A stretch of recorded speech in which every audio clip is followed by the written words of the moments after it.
So I cherish the moments. I don't want to waste any time, and I am determined to influence as many people as I can, not to suffer in silence with their mental illness.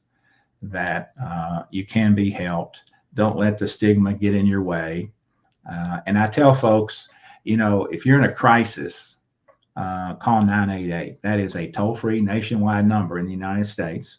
Other countries have a similar number for the most part, but those folks are well trained. I check on them from time to time to make sure they're on their game, because if I'm going to refer people who call me that are suicidal, which I have gotten those calls, I want to make sure the people that answer those calls on 988 are on their game and are able to help the people that I send to them. And they are excellent. And I also make myself available to talk to people that are seriously contemplating suicide, or down in the dumps, if you will. I put my number on my LinkedIn account, Facebook, and Twitter, all the social media platforms that I participate with. I put my email out there for people to email me, and my phone number, 859-229-3436. That if you just want to talk to someone as one human being to the next, call me. I'm not a therapist. I don't hold myself out as one, but I've been to a place you do not want to go. If you're thinking about killing yourself, I've been there. I know what the point of no return is like. I've pulled the trigger. No one could have been more purposeful than me to kill themselves. I know me. And when I set my mind to accomplishing something over which I have total control, which were my physical actions to kill myself, I've always been successful. Now, when it comes to juries and judges, I try to influence those decisions. I don't control the outcome. They control the outcome. But things that I can control the outcome, me physically, if I set my mind to it, they're going to happen. So I'm here. I'm still stunned that I'm alive, but I'm grateful to God that I am. And I don't want anyone to repeat my mistakes. I want to let people know they can be helped. That mental health treatment works. Belief in God is important, and following His will for you and your life is a critical part of having an enjoyable, successful life. And when I mean successful, I don't necessarily mean monetarily. That's not what faith in God is all about, in my belief. It's a different kind of success than I ever experienced, but it's a lot more joyful than all of the other goals that I was worshiping before, such as success, recognition, affirmation, wealth, nice home, and vacations, and all that stuff. Those pursuits will eventually leave you empty, and oftentimes comparing yourself with other people, which is an additional path road to misery. So I'm grateful that I'm so much better, and I want other people to know that they can be too, and it's free. I don't charge anything for this. I'm grateful to be alive, and I want other people to know that they can be helped, and they don't need to wallow in sorrow or misery. Now, I know everybody may not have the same outcome as me. I know that other people have more serious physical problems, monetary problems, lack of a support system, some disabilities that I don't have. Everybody has a different journey and different constraints. I get it. But what I'm sharing with you is that in my mind and in my heart, I know that mental health treatment and guidance from God are a pathway to having the best life you can have. To me, there's no doubt about it.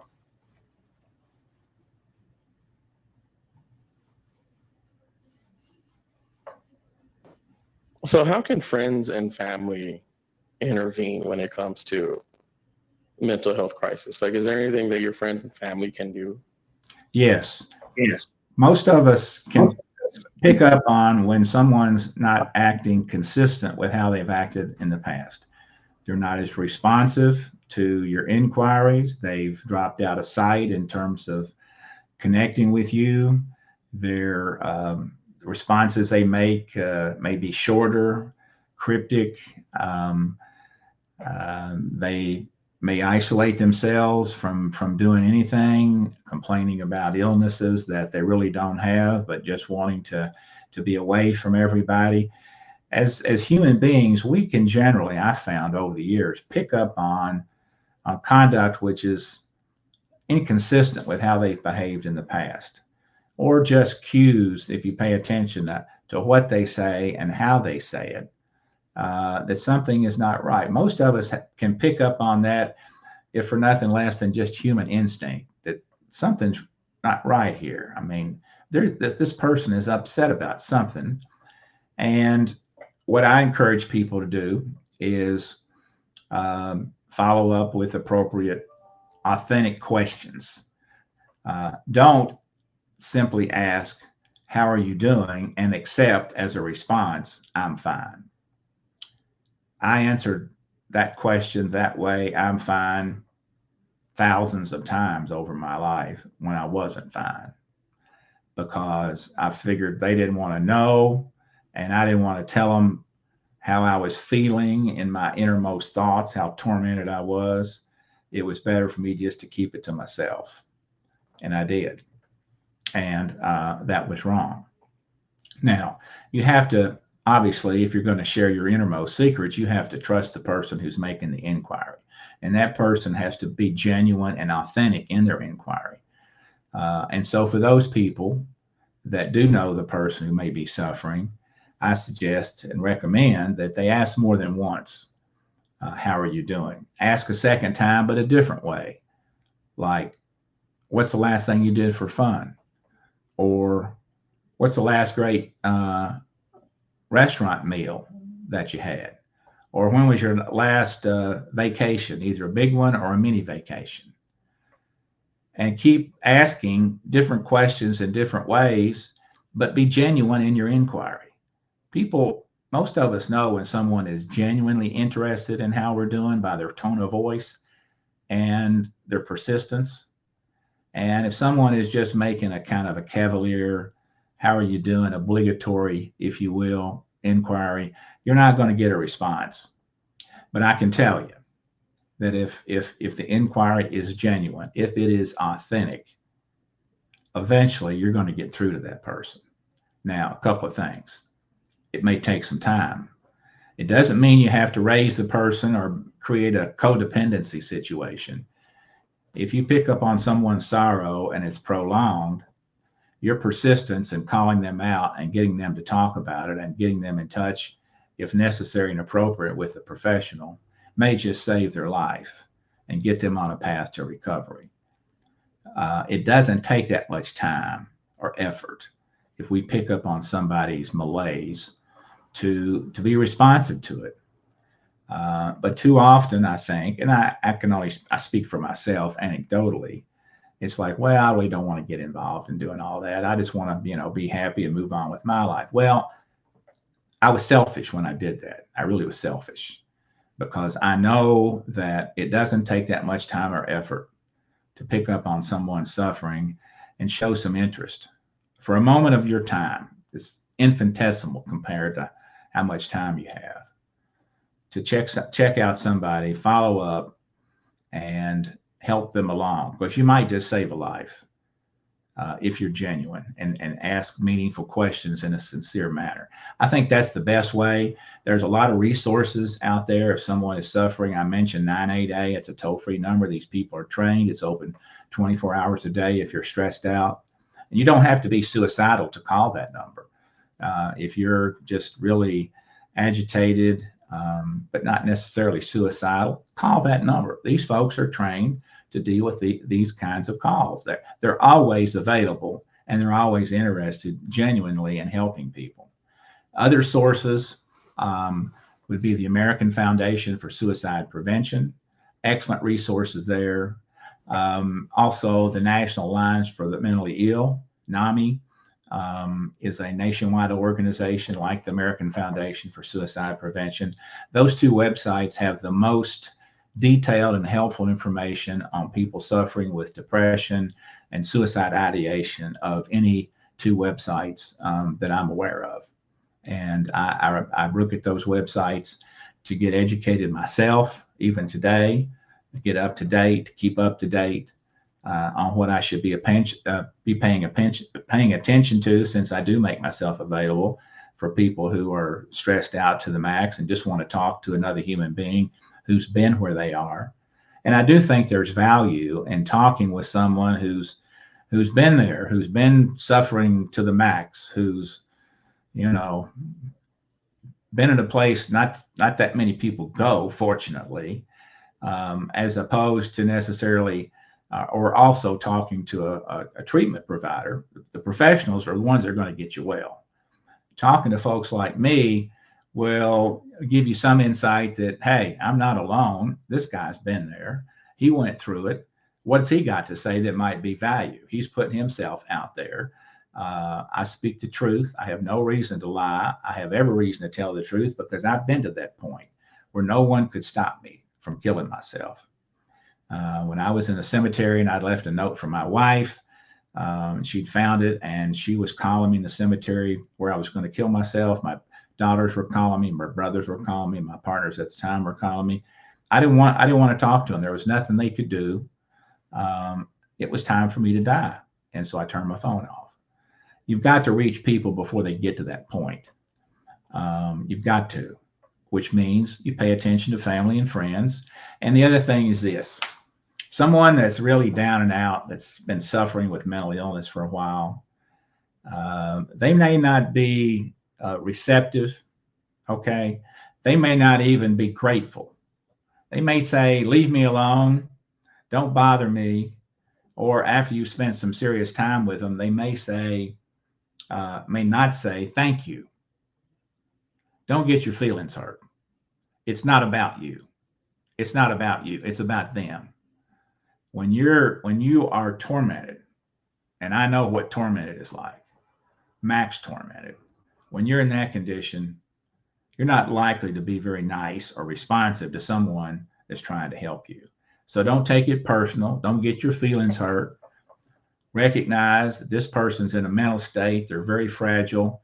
It takes patience. It takes kindness to be there. But I want you to know you will eventually get through. You will eventually get through.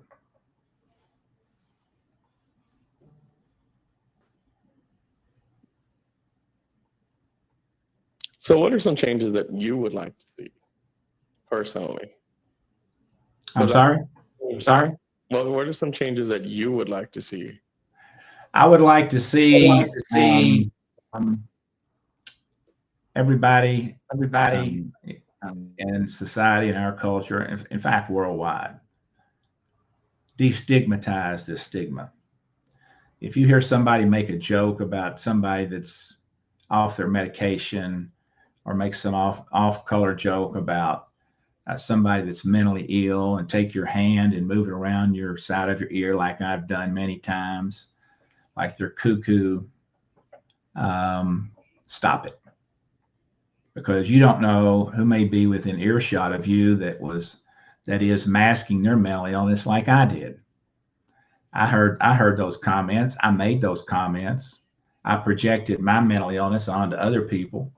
I not want to admit that I had one. That was something somebody else had. I couldn't accept being mentally ill because of the stigma. We got to stop that nonsense. That is nonsense. And when you talk that way, when you talk disparagingly about anybody that's mentally ill, you are putting people at risk who are within earshot of your comments. And that is wrong. And that is hurtful, because that makes them less likely to get the help that they need to get better. Too many people suffer in silence, and us making fun of or not respecting mental illness the way we respect cancer, heart disease, broken bones, and the like is wrong. Mental illness can be just as deadly as cancer and heart disease, as I almost found out. It can be just as deadly. 50,000 Americans kill themselves every year. That's 1 every 11 minutes. In the United States, dies by suicide. And these statistics have been consistent for many, many years. 1.6 million people attempt to kill themselves every year. That's 1 every 20 seconds. Someone in the United States attempts to kill themselves. So it's a significant problem, a health problem, that hides in the plain sight because we don't respect that illness, and we don't recognize it as being as legitimate as cancer, heart disease, and broken bones. And that's wrong. We're putting at unnecessary risk many, many people because we don't pay attention and care for them the way we pay attention and care for people with physical illness. We don't respect people with mental illness the way we respect somebody suffering with cancer, heart disease, or broken bones. We have to change our attitude. That's the first thing, because that stigma kept me from reaching out for help. I knew I had a problem of sorts, but I would never go see somebody because I thought I'd have to wear a disguise to go in to see a doctor's office, a psychiatrist, or a mental health worker of some kind. I didn't want people to even associate me with going into a building that had a mental health professional in it, lest they think, I got a mental health problem. Now that's absurd. That's just totally absurd to think that way. But that's how many of us think, even today. We have to stop it. We're hurting people by thinking that way and talking the way we do about mental illness. Making jokes about the mentally ill is just as offensive as the derogatory slurs that we make about other races and religions. It's just as evil and wrong.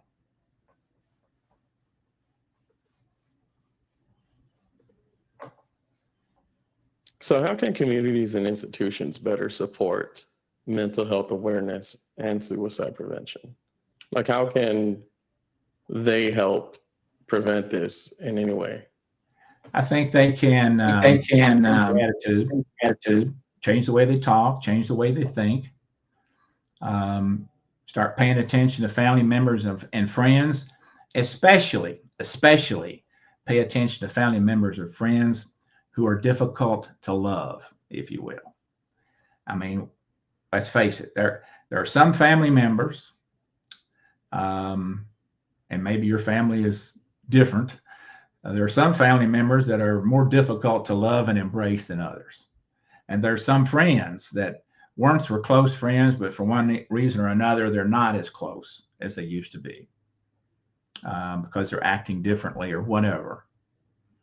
They're not easy to embrace. It's easier to embrace the people that you're attracted to.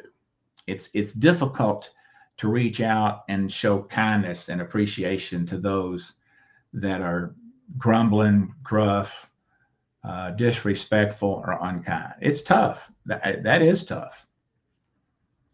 But oftentimes those people are the ones that are struggling the most. It's those people for whom they have not had someone be persistent about showing kindness.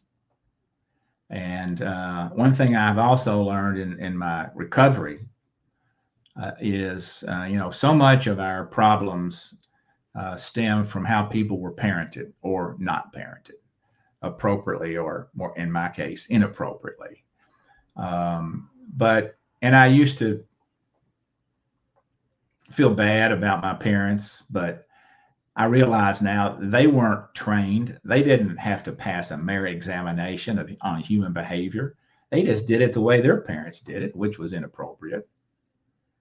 And, of all the things that we do in life that have impact on another human being a parent is the most critical. And yet it's the role that we are least prepared to do. You don't have to demonstrate competency to be a parent. You don't have to learn about how to nurture a young child from infancy to adulthood. You don't have to demonstrate any competency like you do to drive a car, like you do to be a lawyer or a doctor. But when you're in charge of shaping someone's life from birth to adulthood, you don't have to have any knowledge, any training, any competency in how to do that whatsoever. You just do it the way you want to. which means that poor little baby who grows up to be an adult, it's potluck on whether they get proper nurturance or not. They may or they may not. And the kinds of things that happen to them in their early years last a lifetime. They last a lifetime. They have an impact on that person's life for a lifetime. So if you're going to have children, study up on what are the essential good qualities of being a parent. Don't love your children only when they perform up to your expectations, and not love them when they don't. I tell folks, love your children like your dogs love you, unconditionally. My dog Boo Boo is so excited to see me every day. It brings joy to my heart, always has. And I never appreciated how Boo Boo was a role model for parents until going through my therapy after I tried to kill myself. Boo Boo has loved me unconditionally since I got him. And I wish my parents had been that way, but they weren't. I think too many parents place too much emphasis on performance of their children rather than love them unconditionally, regardless of whether they meet their expectations or not. It doesn't mean that they can't discipline their child, of course, when they need discipline. But in my case, my dad wanted me to be a professional athlete. And no matter how much I practiced or tried for hours and hours and hours, I could get only as good as I got. And that was never enough. And I constantly, from that point on, never felt that I could perform well enough to feel worthy until my early 40s as a lawyer. Well, your self-worth shouldn't be dependent on someone else's assessment of your performance as a human being or as your vocation. That shouldn't be the basis. That's a pretty shaky foundation for self-worth if you're basing it on someone else's opinion of how well you're performing. That's just wrong. That's going to be an unhealthy life for you. And so that has to change. And so parents, if you're going to be a parent, that is the most significant responsibility, the most significant job you will ever have.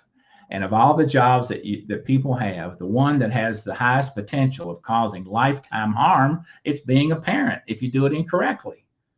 But it's not regulated. You just do it the way you choose to do it. So I tell parents, look, if you're going to be a parent, that's a serious job. You better read up on how to nurture, how to be a parent, how to do it the right way, because no one's going to doing it the way your parents did may be good. It may be, but why put your child in potluck on whether they get a good parent or not? You know, it shouldn't be based on potluck for the child, whether they get a good parent or not. So that's stuff I've learned. You know, I've got two daughters, and unfortunately, I parented them the way I was parented. I based too much on performance. I loved them when they performed well, and I didn't love them as much when they didn't perform up to my expectations. That's what I thought that's the way I thought it ought to be, and I was wrong. And I've had to apologize to them and tell them, you know, I'm sorry. You know, I didn't do this the right way. I know now. I wish I'd have known better then. So I tell people, learn from my mistakes. Don't learn them from your own.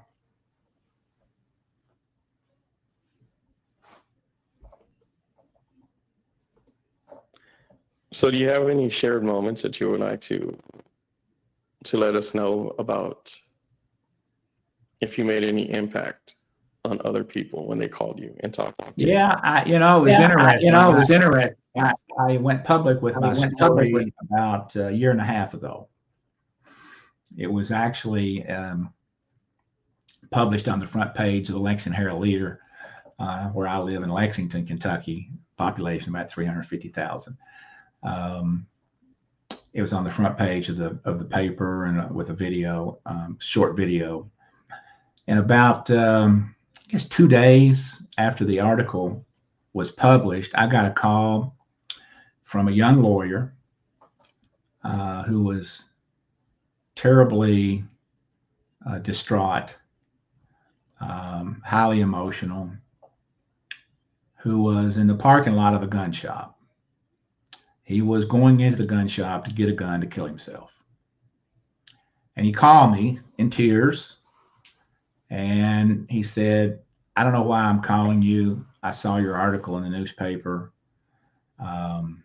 I saw the struggles that you had, that you talked about, and I don't know why I'm calling. I just called. And he broke down. He couldn't finish what he said. And he said, I'm sorry to bother you. I got to finish what I came to do. I'm sorry to bother you. Take care. I said, wait a minute.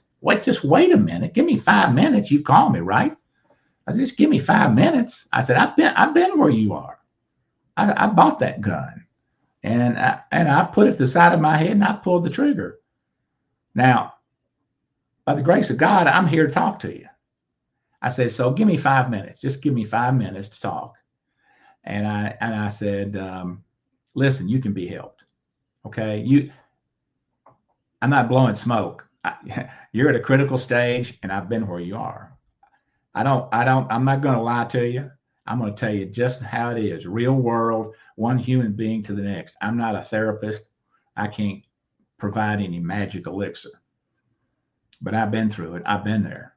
I know what you're going through. I know. I've been there. And I said, just meet me for coffee. He was in the same town, Lexington. I said, just meet me for coffee. Let's just meet for coffee. Just extend me that courtesy, okay? Just extend me that courtesy. Let's meet for coffee and just talk. Just no judgment. I'll listen. We talk. Let me tell you what I was going through to get to that point of no return, if you will. And let's just talk it out. Just give me the benefit of doing that, okay? Just give me the benefit. And he agreed. And I met him for coffee, and we talked for about an hour and a half. See, I got fired from my law firm when I attempted suicide. So I was on my own, practicing law out of my house, which I'm fine with. And I understood why I got fired. But and I'm practicing out of my law out of my house now, which I didn't think I'd get any more clients, quite frankly, after I went public. But I have. I'm busier, actually, than I want to be. I want to spend more time with mental health work. But anyway, I met this young man. We talked. He's still alive today. He's in therapy. He's doing better. Not because of anything I said. I don't have any magic words. I wish I did. I don't have any magic elixir to impart to heal somebody. I don't. I'm just one human being that's been there. And I'm willing to be there with some other person who's there or going there or thinking about it. And give me the benefit of trying to persuade them there's a safer route than killing yourself. There's a better way. No one could have been more negative about mental health treatment and medication than me. I know me, and I didn't believe in it. For 70 years, I didn't believe in it. But I lived to realize how wrong I was. And so I want to share that with other people that are distraught, and at least have the opportunity to make a convincing argument that they can be helped, because the truth is they can. I'm not just blowing smoke. These are the facts. You can be helped, and I'm living it. So I feel like, I'm like the guy that's going down the country road every night and crosses an old country bridge over the river. It's 400-foot drop off, and he's starting to cross that bridge for the 11,000th time, and all of a sudden the bridge collapses and the wheels of his car hang on the edge of the cliff. 400 feet below is the river. I managed to climb out of the car and get back up on the embankment, and I see another car coming toward the bridge with the lights on. I feel like any reasonable person would run up toward that car, waving their arms and telling that driver, stop, there's a different way, you can't go this way. That's all I'm about. I focus in on one person at a time. I don't have any delusions of helping anybody other than one person at a time. But I'm alive, I'm grateful, I'm doing better than ever, and I know that same opportunity can be had for other people who suffered like I did. They just don't need to suffer as long as I did. And so I have a lot of gratitude to still be here. And for as long as I have left, that's what I want to do. I want people to know they can be helped and they're not alone. So that experience with that young man and probably 10 or 12 other people who call me in some form of acting on their intention to kill themselves, they're all still alive. They're all doing better. I stay in touch with them. And I can't say they may without me, they may doing it just as well now without me as they were with me. I don't claim anything. I'm just saying that I think we're better off as a society, as a community, as neighbors, as fellow human beings, if we let people know we care about them when they're really struggling, and we're patient with them, and we don't need to get to be thanked, and we won't get our feelings hurt if someone says, "Get out of my face." That if we show genuine, authentic interest, that's the right thing to do for the right reason, and it will pay off. And I hope people will recognize that and extend that same opportunity of survival in some cases, of reaching out to family and friends, and especially those difficult to love. I think as human beings, we have the need for it. And quite frankly, I think we have the moral obligation to do it.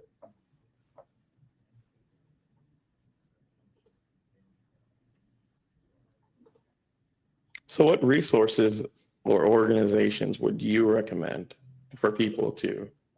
Well, as I mentioned, the National Foundation for Suicide Prevention are two of the best that deal with suicide ideation and all sorts of mental illness, particularly the National Alliance for the Mentally Ill, because they focus in on a lot of different kinds of mental illness, bipolar disorder, personality disorder, schizophrenia.